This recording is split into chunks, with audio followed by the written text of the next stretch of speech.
Assalamualaikum warahmatullahi wabarakatuh. Perkenalkan saya Zara Ordelia dengan NIM 24042153. Pada pertemuan ke-6 ini saya akan mempresentasikan mengenai materi kebijakan ekonomi. Eh, Materi yang pertama, skala prioritas kebijakan ekonomi negara.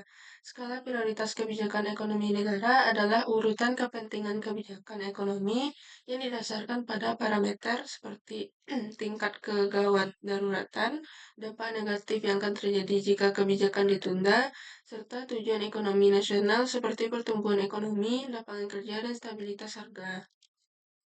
Parameter prioritas ada 4. Yang pertama, tingkat kegawatan, seberapa genting situasi yang dihadapi. Yang kedua, dampak negatif yang akan terjadi, memperhitungkan seberapa besar dampak negatif jika suatu kebijakan tidak segera diterapkan. Yang ketiga, tujuan ekonomi nasional, menentukan prioritas berdasarkan tujuan utama. Yang terakhir, kedaulatan dan ketahanan. Kebijakannya berkaitan dengan ketahanan, pangan, dan energi seringkali menjadi prioritas utama. Kondisi dan kriteria prioritas. Syaratnya yang pertama, pertumbuhan ekonomi harus stabil di kisaran 6-7% per tahun. Yang kedua, mampu mengurangi kemiskinan. Yang ketiga, mampu mengelola inflasi dan volatilitas ekonomi. Yang keempat, mengandalkan ketersediaan sumber daya dan teknologi untuk menyerap modal secara efektif. Yang kelima, menghilangkan hambatan dalam berusaha dan meningkatkan iklim investasi. Yang keenam, memfasilitasi perdagangan dan investasi untuk membuka akses pasar ekspor. Lalu tahapannya ada 5. Yang pertama, penetapan agenda setting. Kedua, perumusan kebijakan, formulation. Yang ketiga, adopsi kebijakan, adoption. Yang keempat, implementasi kebijakan, implementation. Yang kelima, evaluasi kebijakan, evolution. Kinerja ekonomi publik. Dampak terhadap kinerja ekonomi publik. Yang pertama, pertumbuhan ekonomi, stabilitas harga. Ketiga, pemerataan pendapatan dan kesejahteraan. Yang keempat, penyediaan barang publik dan pengelolaan eksternalitas. Yang kelima, kebijakan seperti otonomi daerah memungkinkan pemerintah daerah untuk merancang kebijakan ekonomi yang lebih sesuai dengan potensi lokal.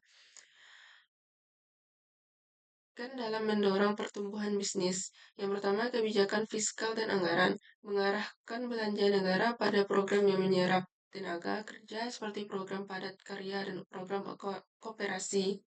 Yang kedua, reformasi struktural dan iklim usaha, mempercepat proses deregulasi dan menyederhanakan aturan terkait perizinan usaha.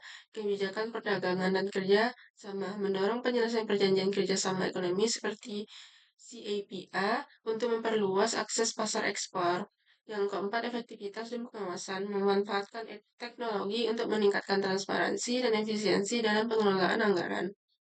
Jadi kesimpulan pada presentasi pertemuan ini adalah prioritas kebijakan ekonomi ditentukan oleh urgensi kondisi, risiko akibat penundaan, tujuan nasional, dan aspek kedaulatan serta ketahanan, dengan fokus pada pertumbuhan stabil, pengatasi kemiskinan, pengendalian inflasi, dan peningkatan iklim investasi.